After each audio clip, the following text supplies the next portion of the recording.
YouTube. So this is episode 4 of Foreign Living, and I just wanted to do another sequential foreign living episode. I did number 1 and number 2, and I got to the stage of about 2012 when we were able to build the casita, and then our 2 kids started going to school, and I had a senior there as well. That was the 3rd kid, but he didn't go to school there in Mazatlan, Mexico.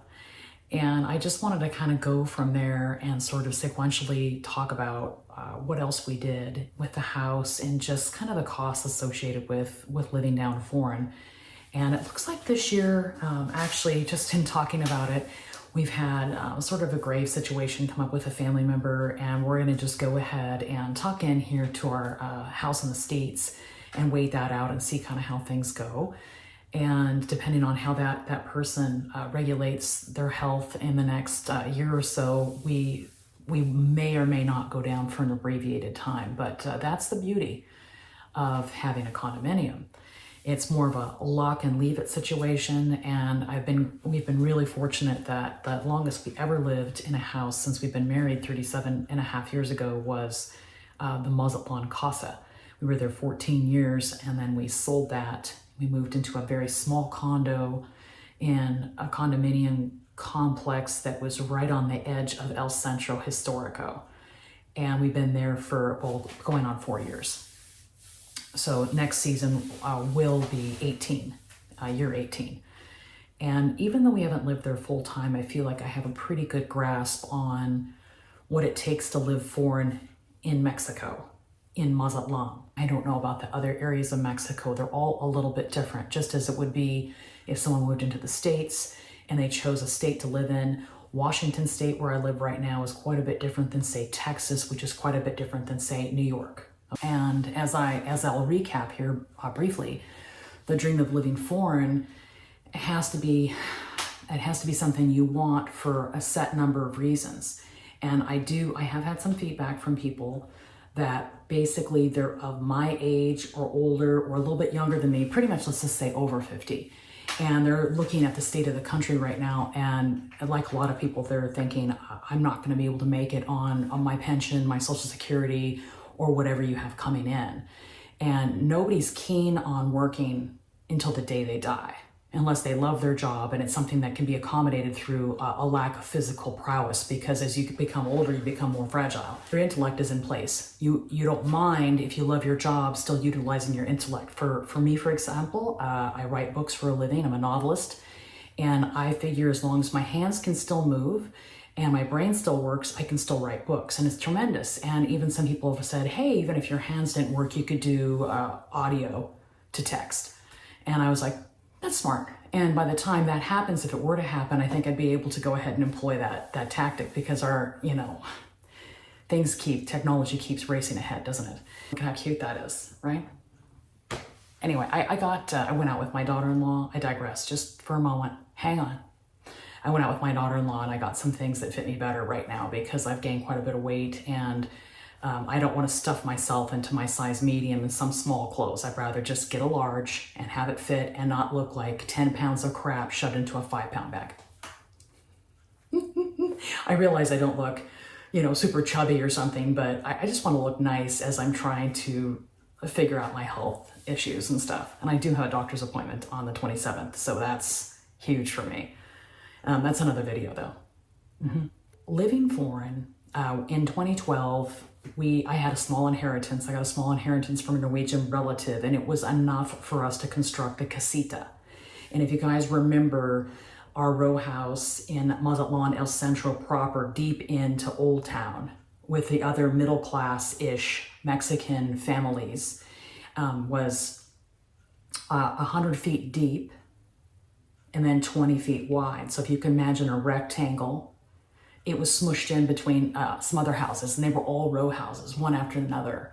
And that's how people live very often down in at least that part of Mexico. And Mazatlan is a large city. It's about 750,000 people, and it's spread over several miles. So there's El Centro on the south, extreme south end. That's where we live. And then you can go up like 10 miles north, and you'll be up in the Golden Zone, Zona Dorado, And then even beyond that is Cerritos and some of those places. And they're a little bit less expensive. The further north you go, the less expensive it is if you go further out. And then you're getting further away from the Golden Zone and El Centro. And so of course those properties are less money because they're not in town. I like living in high density areas and being in town. I like to walk, and I like to build my walking into my errands. And I like to not have to have a car. There were lots of boxes that were ticked by the location we chose. And in this house, it had like the first third of the property was house. And then the latter 2/3 almost was just open yard with a kitchen, an outdoor kitchen. And there had been a casita back there at one time and it was torn down, probably because it had gotten old and nobody was living in there and they didn't have any money to redo it. And I think it cost us about $12,000. So we had to, kick in a couple thousand of our own money, and then we combined it with this small inheritance, and we were able to have a casita. And all that was a large master bedroom with a large master bath. And we had our carpenter come in, and he had a freestanding closet that he brought in to the casita and installed for us later. For a while, we just dealt with like a rod and some hangers and one of our old wardrobes and stuff, which you guys have seen in the background before. And that was fine. We were used to living with not everything being perfect, and that's great. But then when the casita was built, it was lovely because then we had 2 kids by that time because number 2 boy had graduated and he was off in the Navy. And then number 3 and 4 were the kids that remained. And the older one got the bedroom we had the casita, and then the younger one was out on like a fold-out couch, like a futon for his bedroom, and that was out in the front room. And then when boy number 3 graduated and moved out, then boy number 4 got to have his own bedroom. So everybody just kind of stair-stepped it, right? And that worked out well. The casita was super luxurious in that we had our own space. It was really far removed from the kids who were older. They weren't little kids anymore, so we didn't have to be real close to them. That was nice. So, we had the $48,000 for the property. And then I think we got a loan for like another, we took out that loan against our paid for house. And it was like 48 plus another 20 something. And that allowed us to get the property, secure the property. And then it allowed us to put enough money into it to get it re-roofed and get all the hard surfaces purchased. And then Hubs put in all the hard surfaces. He paid out for the anjare, which is kind of like a stucco type of application on top of the brick. But we painted it all ourselves. We painted the vigas. I painted all the vigas actually. And we had the concrete forms made and everything like that. And then we had all the tile that we had purchased, much of which was from Home Depot. We got travertine there. We really liked that look. We still like that look. And when the casita came time for the casita, that was part of the material package too. The roof, the brick, the anjare, we painted, Hubs tiled. He bought the tile, then he installed the tile. And after all that was done, we were looking at maybe we had 100 something into the house, and then we did patio tile, and we got a new fridge, and we got some more furniture. Anyway, when all said was done, I think I added it all up, and year by year we would put like another 5,000 or 10,000, whatever we could afford to upgrade. And then when we finally got the kitchen, everything done, then the kitchen needed to be remodeled because it was 10 years later, and we were starting to live there for not 2 or 3 months, but closer to 6 months. We needed drawers that opened. We needed a kitchen that was more functional. It wasn't just a vacation house where you just kind of lived there and dumped everything under open cabinets. That's what we had before. And so we went ahead and remodeled the kitchen again, and that was very, very, very inexpensive. I'm trying to think, I think the whole thing was $5,000 with the hand-done solid cedar wood cabinets. We got a great carpenter for that, and then we got Spanish marble or Mexican marble. It was whatever their indigenous stone was. And so all the countertops were solid stone, real thick, beautiful, trough sink, the whole thing. And I'll put a link below so you guys can see the casa before we sold it and sort of what it looked like. It's a fantastic YouTube video of the casa, and I'll just put it there and you guys can see how pretty it is. I mean, I think so. I'm super biased because we did almost all the work ourselves. I did probably 10% of the work and Hubs did, 80%. And then the guys did things like putting on the roof and doing the enjare. Otherwise, we did it all ourselves. And it was a labor of love, and we did love living there, and we missed some things about the casa and not other things. And so for about 150 some odd thousand, we had this really nice 1900 square foot house with an open courtyard and, very nice surfaces, finished very nice, stone and everything, painted nicely, just beautiful courtyard gardening, and everything was really great there. And when we sold, we just kind of sold for sort of what we had in it. We didn't make a lot of money. Houses don't really garner the kind of profit that a condo would, because a lot of people that are coming down to Mazatlan and Mexico don't want a house. Some specifically do want a house, but most don't, because they know they'll have to leave it, or they're part-timers and they don't want the headache or the emotional headspace to have to worry about another asset that they don't have possibly somebody living in or whatever. And that's what we found to be problematic as well.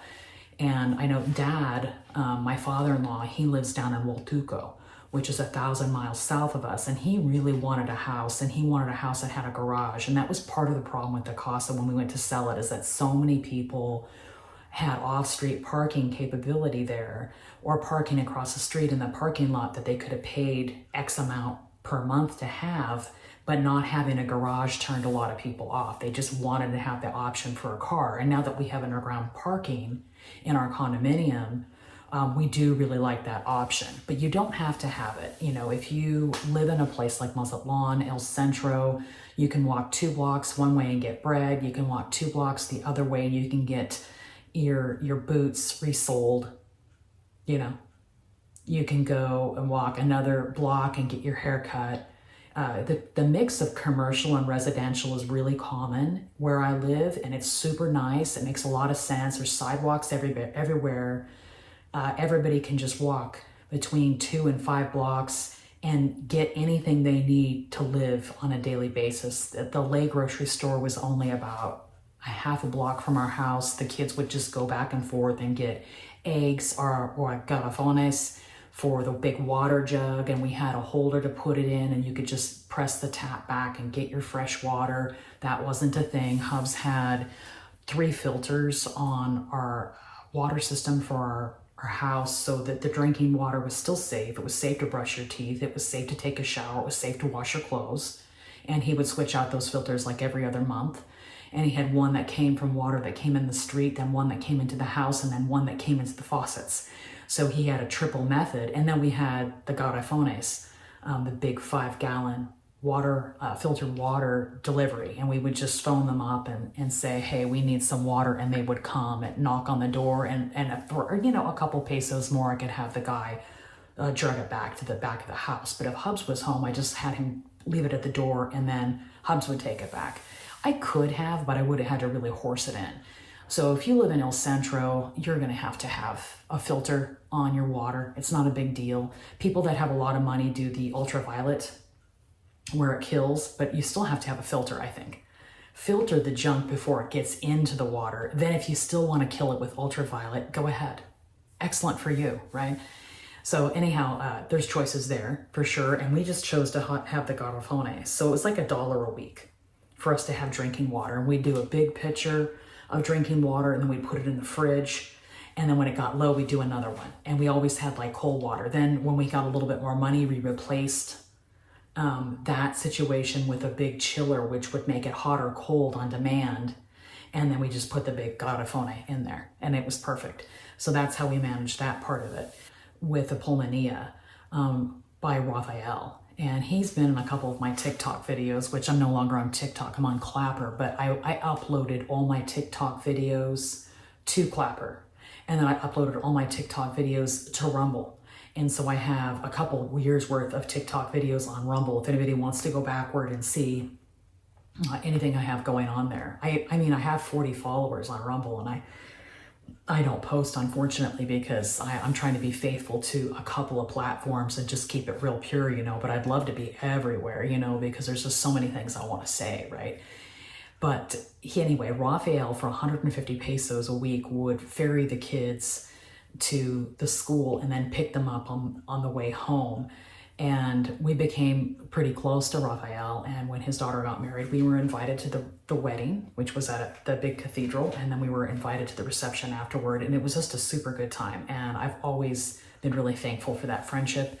And he remembers, when the kids were little and stuff, and they could speak Spanish pretty well as soon as they went to school for a little while. And so they were all, speaking Spanish with him, and he was understanding, what we were trying to do with our kids, and better than, some of the other people.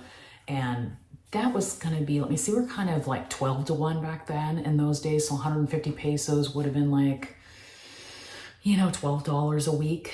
And then their tuition was $200 a kid, I remember. And so it was $400 a month, and we could just hardly do it. And it was so worth it. It was an investment in their future as adults. And I highly recommend, if you have children and you can somehow afford to send them to school, that you do it. I found Mexico to be really safe. They revere their women in a way that is not happening in some countries, especially not in the United States. Women down there are, I'm speaking to culture now, women down there are more formal. They spend more time on how they look. They always have their hair done and their makeup done, and they have an outfit on. And sweatpants are frowned on.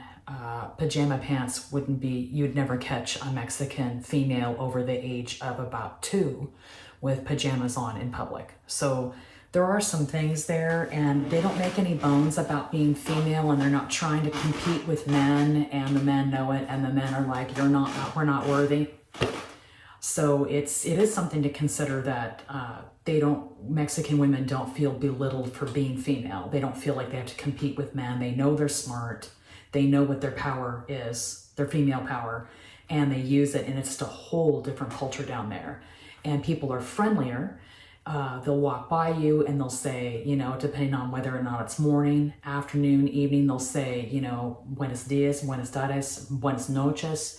And that's just really normal behavior. And it's not unusual for them to stop and ask questions. If they think you might not be a tourist, they have lots of questions. They want to know, how old you are, how much you weigh, how tall you are, where your husband is, how many kids you have, how long you're down there, where you live. I mean, all of it.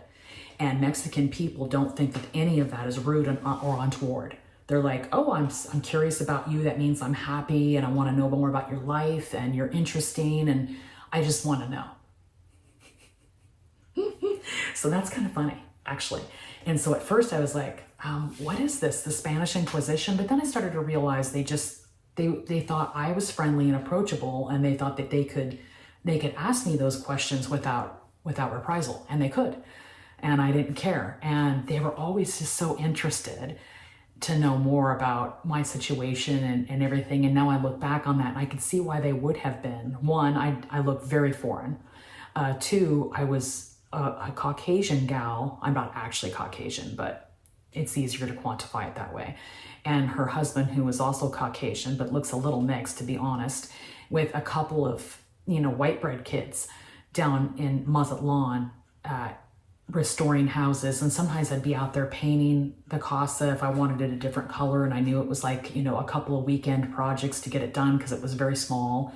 And they were just scratching their head over that. They were like, why would she be painting it? Isn't she a rich American? Well, I really wasn't a rich American. Now, compared to them, maybe I was. So it's perspective, right? But they didn't know what it took for us to get down there. They just saw the family living there, and they were super curious. And it was interesting because number 4 came back in 20 for a month, and he lived at the casa because we were selling it at that time.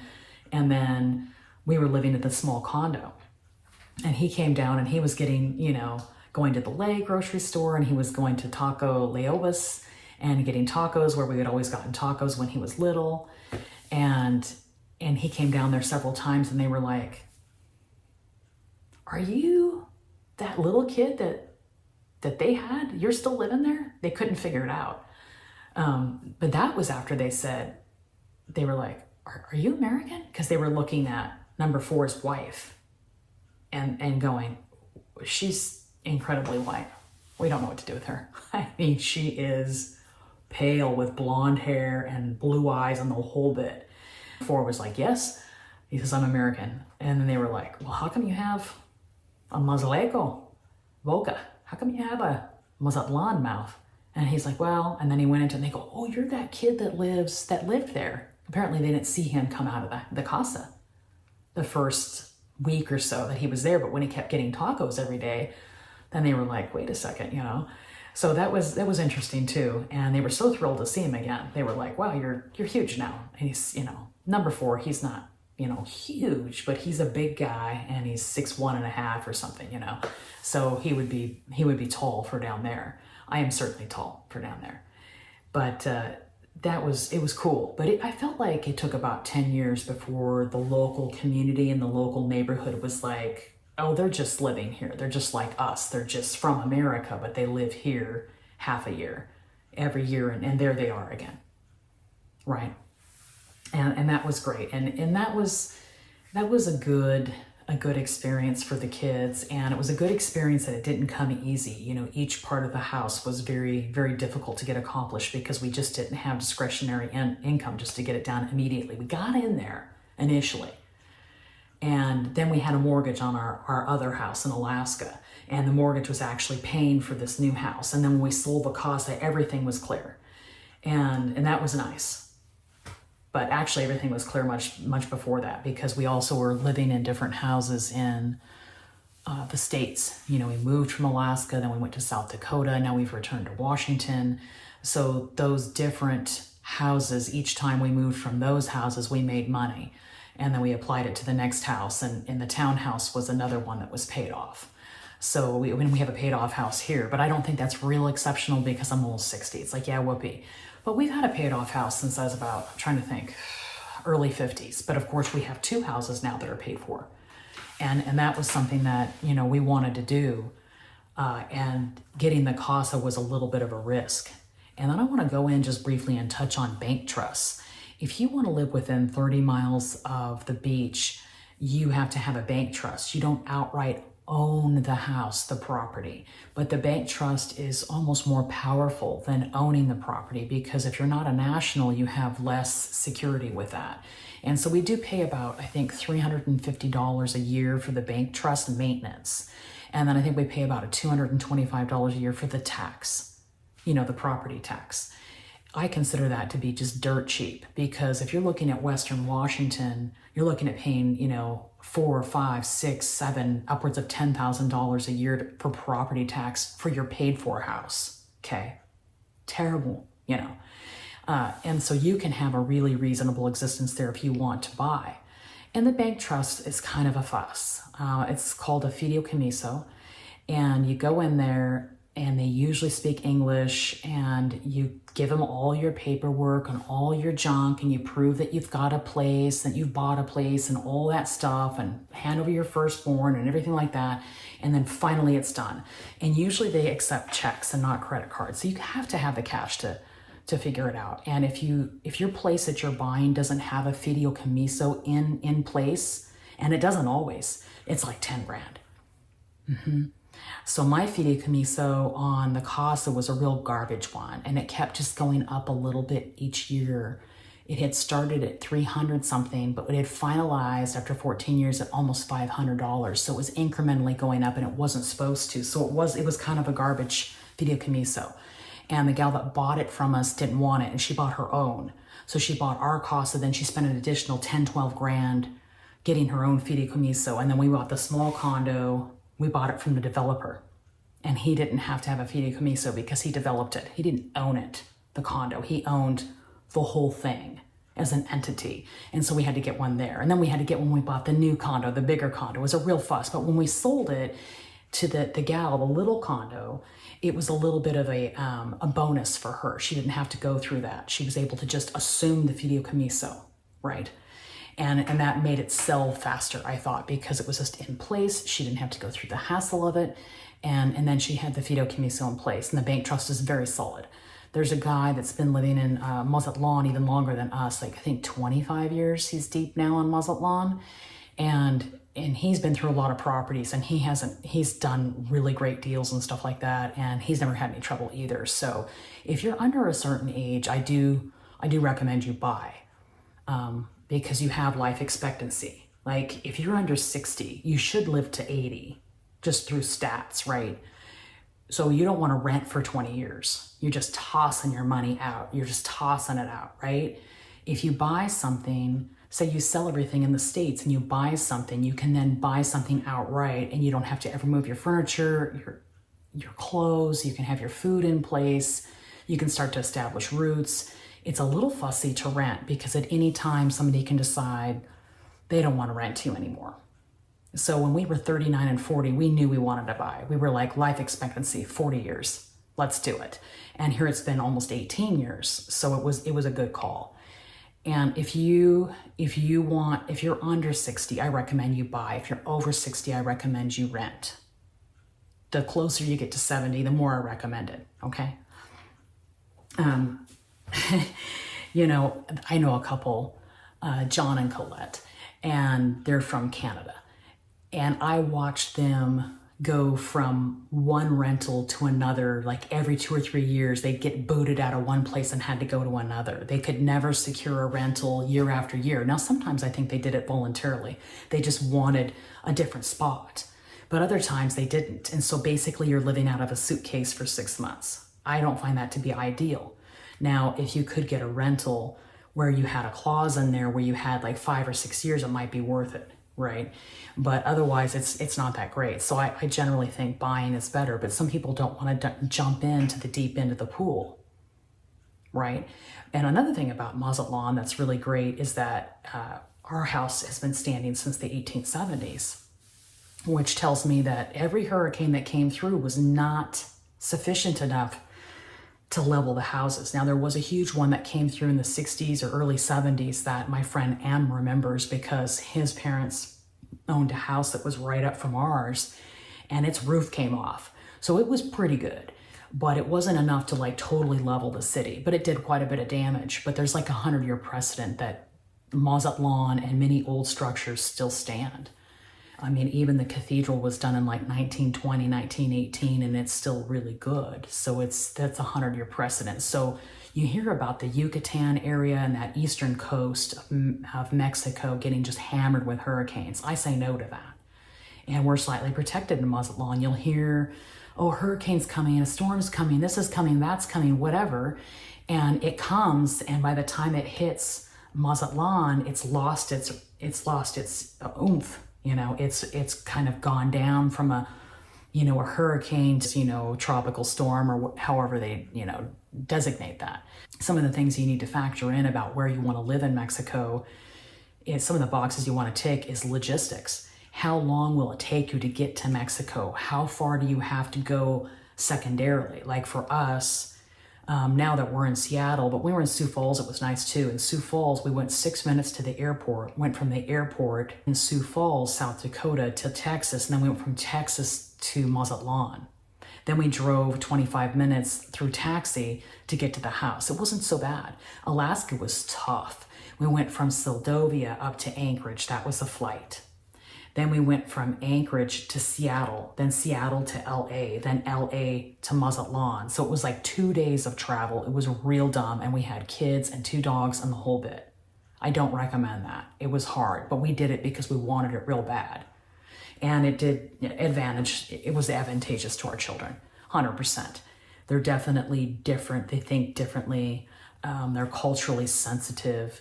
They can switch gears between being American or Mexican anytime they want to with some degree of finesse. So that was really great. And it didn't hurt them in their respective jobs, as I've touched on with other videos. I wanted to wrap this by, I know I didn't impart kind of the sequence as much as I wanted to, but this is more of a video of buying a house in Maz and the money it took year by year to get it situated so that it was fully restored. And then kind of what is going to happen next. The next video is going to be about what happened after we sold it. And then I want to touch on the robbery too. I want to touch on what advanced our plan to move and downsize and why that happened. And it's too lengthy to go in on this video, but episode 5 will cover after we remodeled, what happened after that, and what was the driving force that caused us to move sooner than later. Because we always thought, after the kids were grown, we started thinking about, wow, it's a big house, it's not quite designed as we live now. We want to be a little closer to the water. We want less to take care of. We had moved into the townhouse, and we were really liking the townhouse where we paid an HOA and they took the trash and they mowed the lawn, and it gave us more time to do anything else with our time beside being slaves to stuff that was miserable. We didn't want to do that anymore. And we were looking at the casa in that same way. We were like, wow, we've always got to deal with painting every year and homeowner stuff and salitre, which is a kind of a fungi, sort of cancer-looking bubbly junk that shows up on the lower part of the wall in a lot of the older homes there. It's a real fuss. And we started just looking at all that and going, how do we want to spend our time we go down there? I mean, Hubs was at a point with the casa the last, few years we were there, the last 2 or 3 years, he didn't want to go down anymore because he says, I spend half my time down there instead of enjoying relaxing and enjoying the climate and the food and all the things that are particular to that area. He was instead hitting it hard with all the repair work and the maintenance that needed to be done in the house. We were really starting to hate it, and he was especially starting to hate it. So that's when we were starting to kick around the possibility of a lock and leave it situation there. And then the robbery happened, and then we were like, okay, we're done. So all those things conspired for the next step. It advanced what we were kind of ruminating about anyway. So that'll be episode 5. And this is episode 4, and I kind of went on about stuff, but I hope to impart some more logic when I do my little captions as well. Subscribe and like this video and share it with people that are thinking about living foreign or would like to have a place to live where they can live a little bit better for less money. Anyhow, thank you.